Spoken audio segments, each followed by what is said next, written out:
Welcome to my channel. Subscribe, listen, and enjoy my stories every day. I'm sitting on the couch, mindlessly flipping through channels, when I hear a loud bang. My heart races as I see the door slam open and a disheveled man burst into my living room. His eyes are wild, darting around the room before they settle on me. "You don't know me," he says, panting, "but I'm sleeping with your wife." For a moment, I can't process his words. The absurdity of the situation leaves me frozen in place. I finally manage to sputter, "What?" "I'm not claiming anything, just hooking up a couple times," he continues, ignoring my confusion. "But she's nuts. She wants to kill you so she can take your apartment for the two of us." My jaw almost drops. He speaks quickly, urgently, as if he's afraid of what might happen if he stays too long. I realize that's out of line. No hard feelings," he blurts out and turns on his heel, making a hasty exit. The door slams shut behind him, leaving me in stunned silence. The absurdity of what just happened hits me like a ton of bricks. My wife, Emily, and this stranger. And a plot to kill me. I can't wrap my mind around it. I sit back down, my head spinning. The apartment feels eerily quiet now, the hum of the refrigerator the only sound. Emily is out with friends, or at least that's what she told me. I glance at the clock. She should be back soon. As the minutes tick by, anger starts to replace the shock. If what this guy said is true, then Emily has been lying to me, betraying me in the worst possible way. I clench my fists, the rage boiling inside me. I need to find out the truth. I need to confront her. But more than that, I need to ruin her plans and get revenge. When I hear the key turn in the lock, I spring to my feet. Emily walks in, looking cheerful and carefree, completely unaware of the storm brewing inside me. "Hey, honey," she says with a smile. "How was your evening?" I force a smile, trying to keep my voice steady. "Fine. Just fine." We sit down to dinner, and I watch her closely, looking for any signs of guilt or deception. She chatters on about her day, her friends, oblivious to the fact that I'm barely listening. My mind is racing, formulating a plan.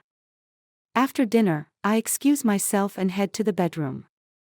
I need to think, to plan my next move carefully. I grab my phone and start scrolling through messages, searching for any clues. Nothing seems out of the ordinary. But then, I notice a text thread that seems off. It's from a number I don't recognize, and the messages are cryptic, filled with inside jokes and references I don't understand. My heart pounds as I realize this must be him. The guy who barged into my house. I need to play it smart. I take a deep breath and start typing a message, pretending to be Emily. "Hey, had a great time last night. Can we meet again?" I hit send and wait, my pulse racing. Within minutes, a reply comes. "Sure thing. How about tomorrow night, same place?" "I've got him." I reply with a simple, "Perfect," and put the phone down. This is my chance to get proof, to catch her in the act. But more importantly, this is my chance to turn the tables. The next day drags on painfully slowly. I go through the motions at work, barely able to focus. My mind is consumed with thoughts of Emily and her betrayal. When I get home, I play it cool, acting as if everything is normal. Emily is her usual cheerful self, completely unaware of the trap I'm setting. As night falls, I tell her I'm going out to meet some friends. She barely looks up from her phone, just nods and says, "Have fun." I drive to the address the guy mentioned in his texts. It's a seedy motel on the edge of town. I park a few blocks away and walk the rest of the way, my heart pounding in my chest. I take a deep breath and enter the motel lobby, trying to look casual. At the front desk, I ask for the room number the guy gave me. The clerk doesn't even look up, just hands me a key. I make my way to the room, my hands shaking as I unlock the door. Inside, the room is dimly lit, smelling of stale cigarettes and cheap perfume. I hear voices coming from the bathroom.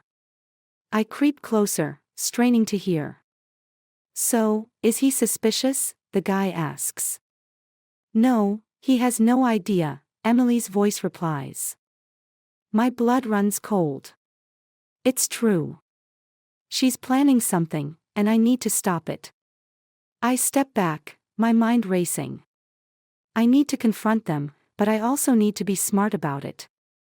I pull out my phone and start recording, making sure to capture every word. "I can't believe we're doing this," the guy says.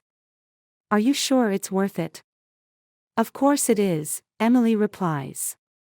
"Once he's out of the picture, we can have everything." I've heard enough. I burst into the bathroom, my phone held high. "Caught you!"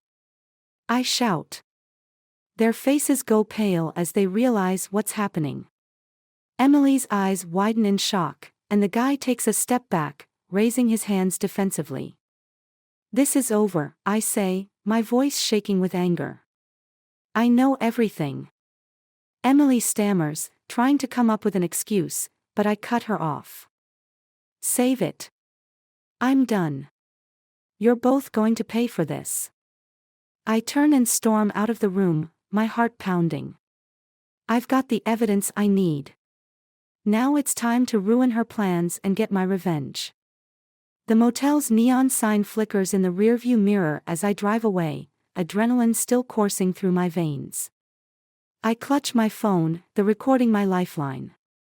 Emily's betrayal, once a mere suspicion, now a confirmed reality. The road ahead blurs as I navigate through the maze of thoughts swirling in my mind. I need to act fast, but I can't do this alone. I pull into the parking lot of a quiet bar on the outskirts of town. The place is practically empty, save for a few regulars nursing their drinks. I head to a corner booth and dial a number I haven't called in years. "Jake," I say when he picks up. "I need your help." "Mark? Is that you?" Jake's voice is thick with surprise and concern. "What's going on?" "It's a long story," I say, glancing around to make sure no one's listening. "Can you meet me at Charlie's bar in 10 minutes? "I'll be there," he replies without hesitation. Jake and I go way back. We were best friends in college, inseparable until life took us in different directions. But if there's one person I can trust, it's him. I order a beer and wait, my foot tapping nervously against the floor. True to his word, Jake walks in 10 minutes later. He's taller than I remember, his face more lined with age, but his eyes still have that same spark.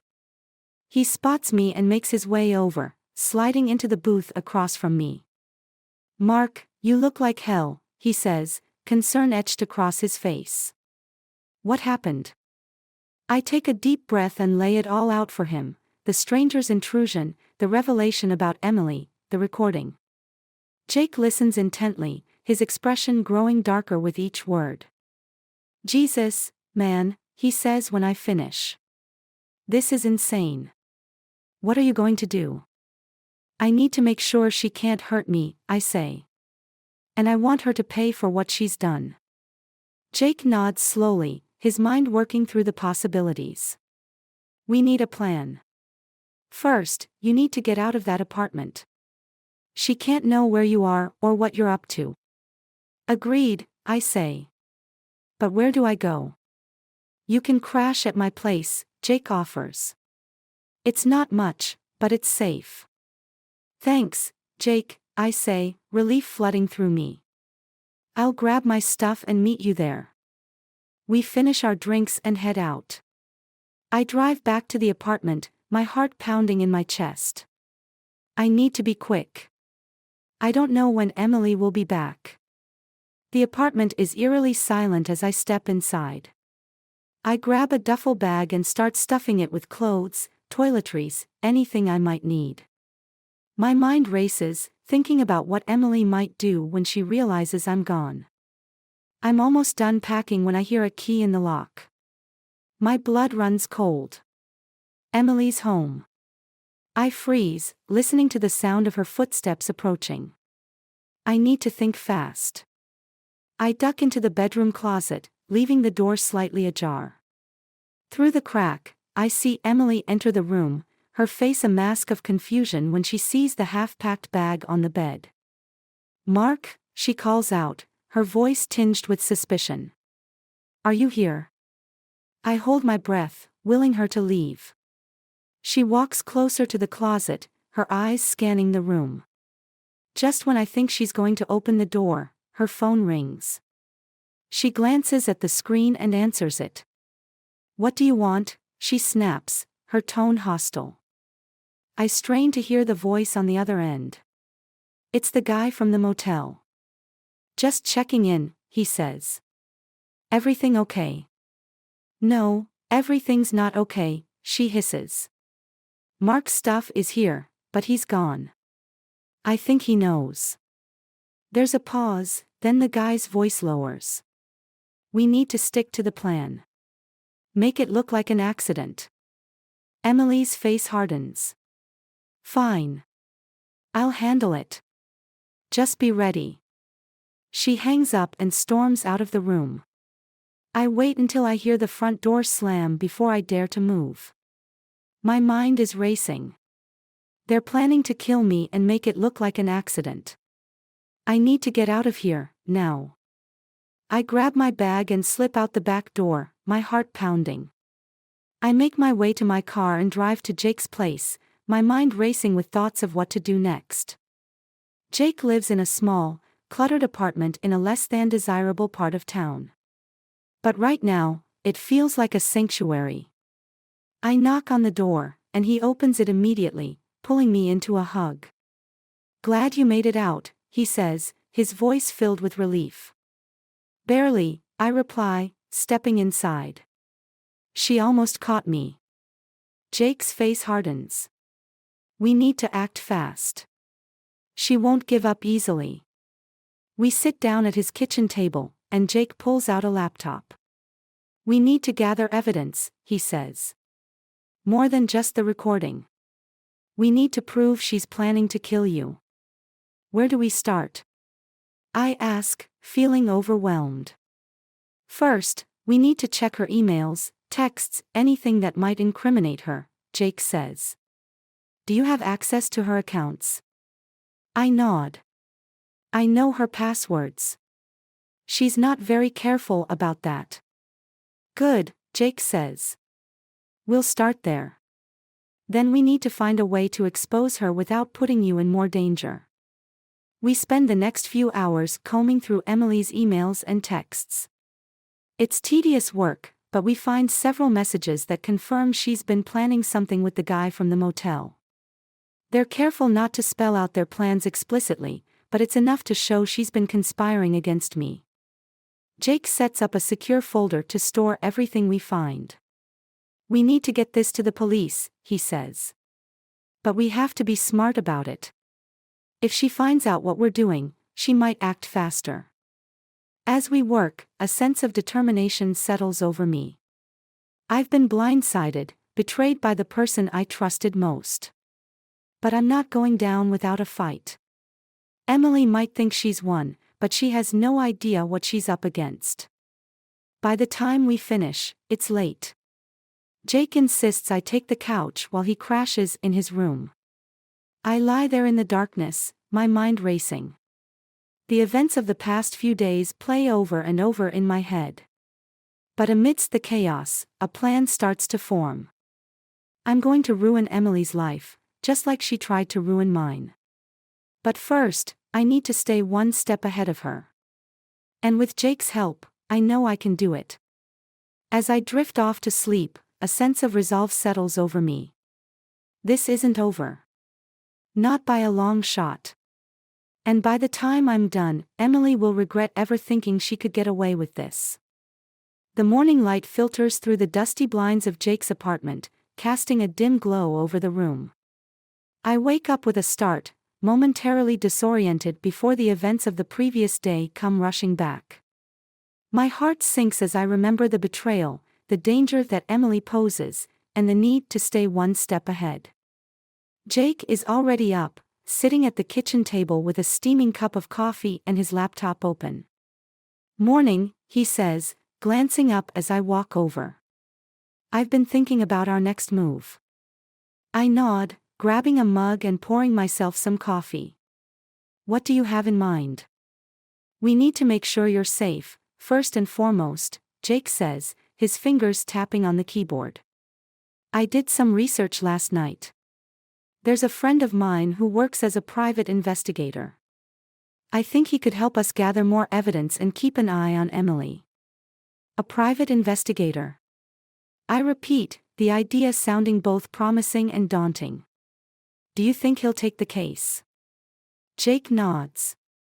"He owes me a favor. I'll give him a call." As Jake steps outside to make the call, I take a deep breath and try to steady my nerves. The weight of the situation is crushing, but knowing that I have Jake on my side gives me some comfort. He comes back in a few minutes later with a grin. "Good news. He's in. His name is Sam, and he'll meet us here in an hour." I nod, relief washing over me. "Thank you, Jake. I don't know what I'd do without you." Jake claps me on the shoulder. "You'd do the same for me. Now, let's get ready. We need to be prepared." The hour passes quickly as we go over our plan. We'll meet with Sam, show him the evidence we've gathered, and figure out a way to keep an eye on Emily without tipping her off. I feel a mix of anticipation and dread, knowing that this is just the beginning. Right on time, there's a knock at the door. Jake opens it to reveal a tall, broad-shouldered man with a grizzled beard and sharp eyes. He looks like he's seen his fair share of trouble and knows how to handle it. "Sam, this is Mark," Jake says, introducing us. "Mark, this is Sam, the best PI in town." I shake Sam's hand, feeling a surge of hope. "Thanks for helping me. I really appreciate it." "Jake told me a bit about what's going on," Sam says, his voice deep and steady. "Let's sit down and go over everything." We gather around the kitchen table, and I lay out the whole story again, showing Sam the recordings and the messages we found. He listens carefully, his expression growing more serious with each passing minute. "This is bad," Sam says finally, leaning back in his chair. "But we can work with it. First, we need to get more concrete evidence. Something that will hold up in court. What do you suggest?" I ask, eager for a plan. "I'll start by tailing Emily," Sam says. "I'll gather more intel, see who she's meeting, what she's planning. In the meantime, you need to stay hidden. If she thinks you're out of the picture, she might let her guard down." I nod, feeling a sense of urgency. "What about the guy she's been seeing? Can we track him down?" "I've got his number," Sam says, tapping his temple. "I'll look into him as well. We'll get to the bottom of this." With the plan set, Sam heads out to start his surveillance, and Jake and I settle in for the waiting game. It's a tense, uneasy feeling, knowing that danger is looming but not knowing exactly when it will strike. As the days pass, we stay in constant contact with Sam. He sends updates regularly, detailing Emily's movements and any suspicious activities. It's clear that she's still plotting something, but she's careful, not leaving any obvious clues. One evening, Jake and I are sitting in the living room, the TV on but neither of us really watching. Jake's phone buzzes, and he glances at it, his expression turning serious. "It's Sam," he says, answering the call and putting it on speaker. "Jake, Mark, I've got something," Sam's voice crackles through the phone. "Emily met with a guy tonight. They were talking about finalizing their plan. I couldn't get close enough to hear everything, but it sounds like they're planning to move soon." My heart races. "What do we do?" "We need to set a trap," Sam says. "We need to make her think she's won, lure her into making a mistake. How? I ask, feeling both anxious and determined. Jake and I will stage a scene, Sam explains. We'll make it look like you've left town, that you've given up. She'll think she's safe to move forward with her plan. That's when we'll catch her. I swallow hard, the enormity of what we're about to do sinking in. All right. Let's do it. Over the next few days, we put the plan into action. Jake spreads the word among our mutual friends that I've left town for a while, needing time to clear my head. I stay hidden at Jake's place, keeping a low profile. Meanwhile, Sam continues to shadow Emily, gathering more evidence and waiting for the right moment. It's a tense waiting game, but I know it's necessary. Then, one evening, Jake gets a call from a mutual friend, Lisa, who works at a cafe downtown. She sounds panicked. "Jake, you need to get down here," she says. "Emily's here, and she's talking to someone about Mark." I couldn't hear everything, but it sounds serious. Jake and I exchange a look, and he nods. We're on our way. We rush to the cafe, arriving just in time to see Emily sitting at a corner table, talking animatedly with the guy from the motel. Jake and I slip in quietly, taking seats where we can observe without being seen. I feel a surge of anger as I watch them, but I force myself to stay calm. We need to be smart about this. Jake discreetly texts Sam, letting him know what's happening.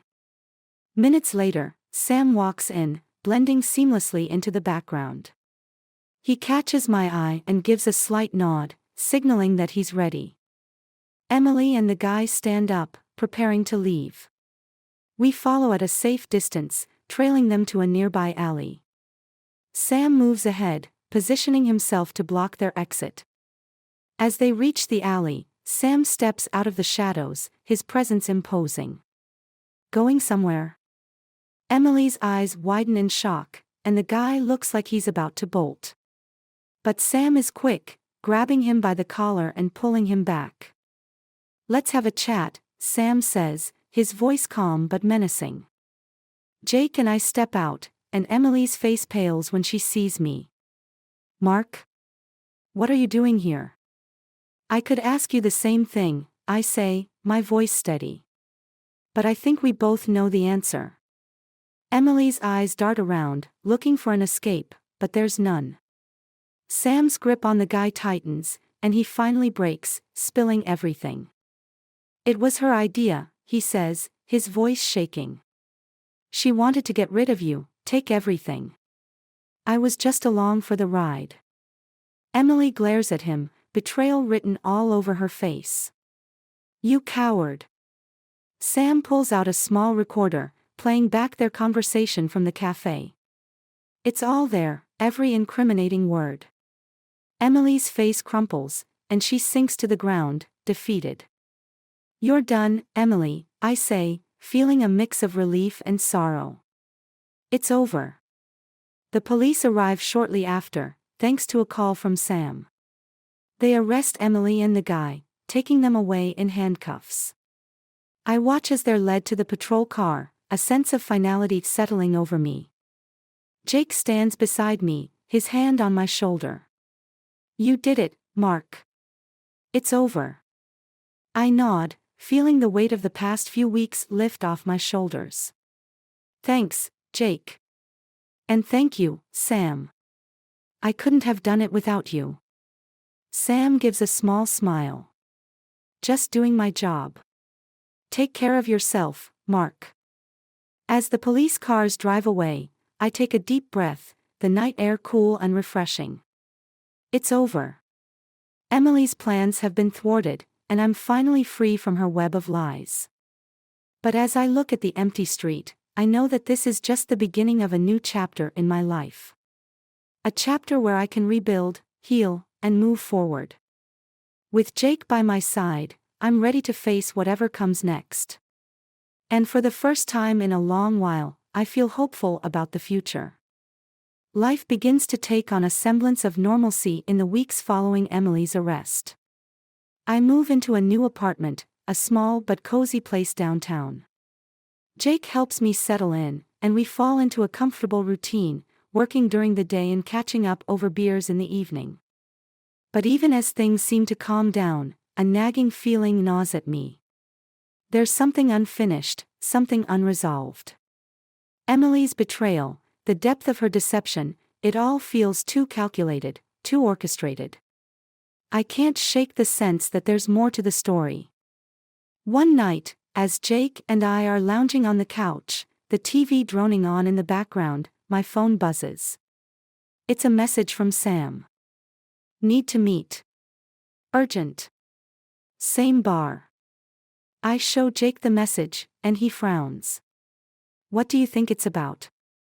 I don't know, I say, feeling a knot of anxiety in my stomach. But it must be important.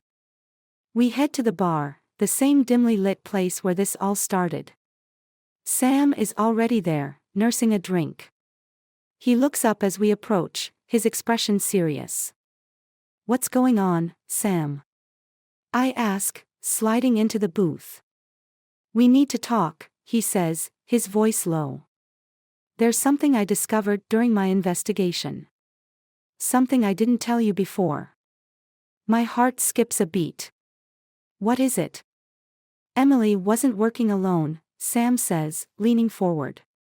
There's someone else, someone higher up, pulling the strings.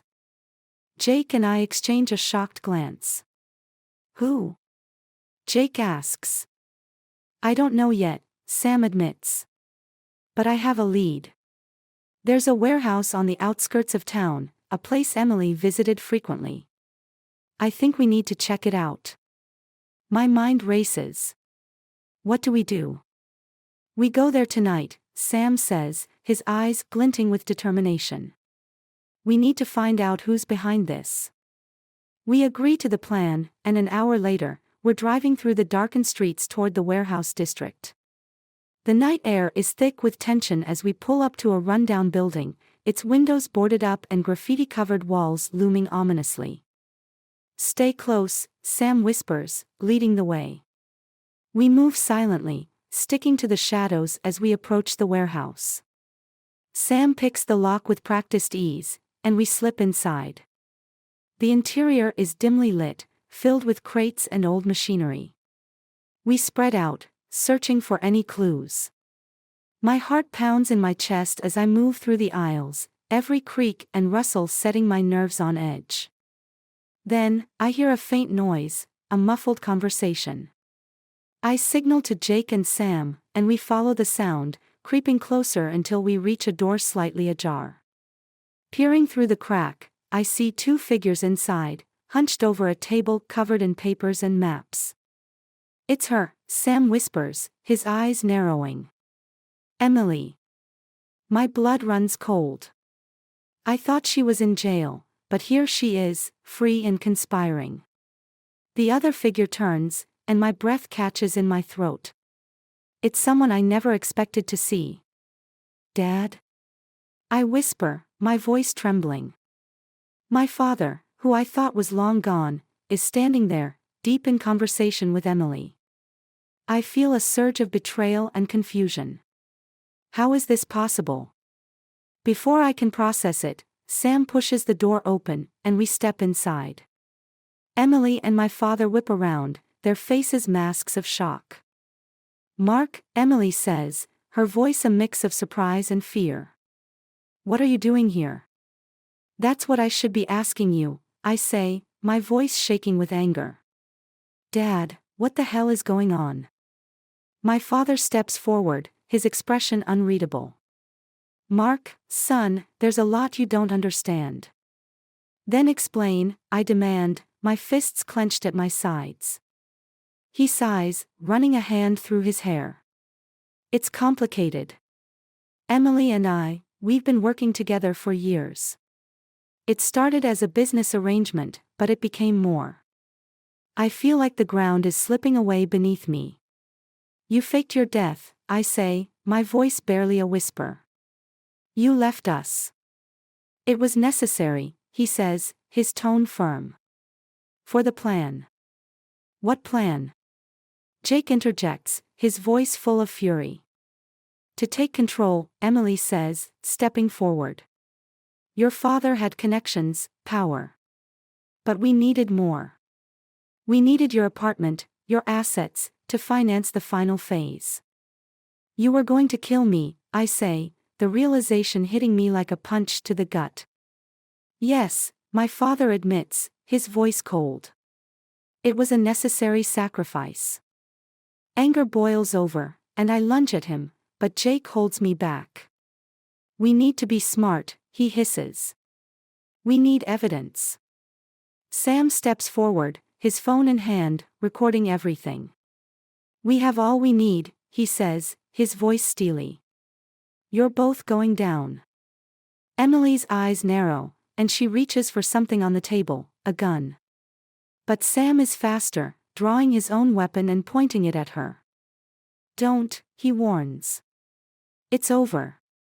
She hesitates, then drops the gun, her shoulders slumping in defeat.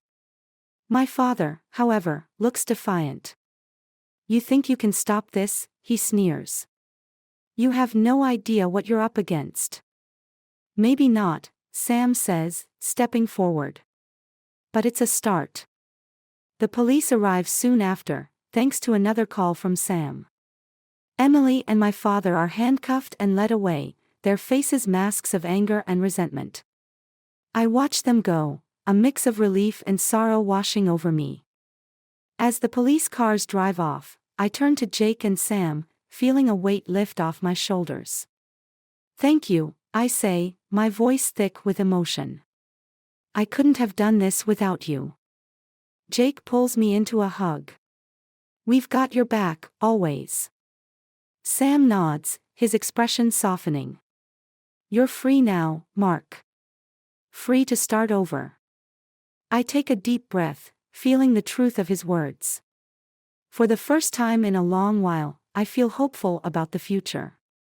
I have my friends, my freedom, and a chance to rebuild. As we walk away from the warehouse, the first light of dawn breaks over the horizon, casting a golden glow over the city. It's a new day, a new beginning. And I'm ready to face whatever comes next. With Jake and Sam by my side, I know I can handle anything. We've been through hell and back, but we made it. And now, it's time to start living again.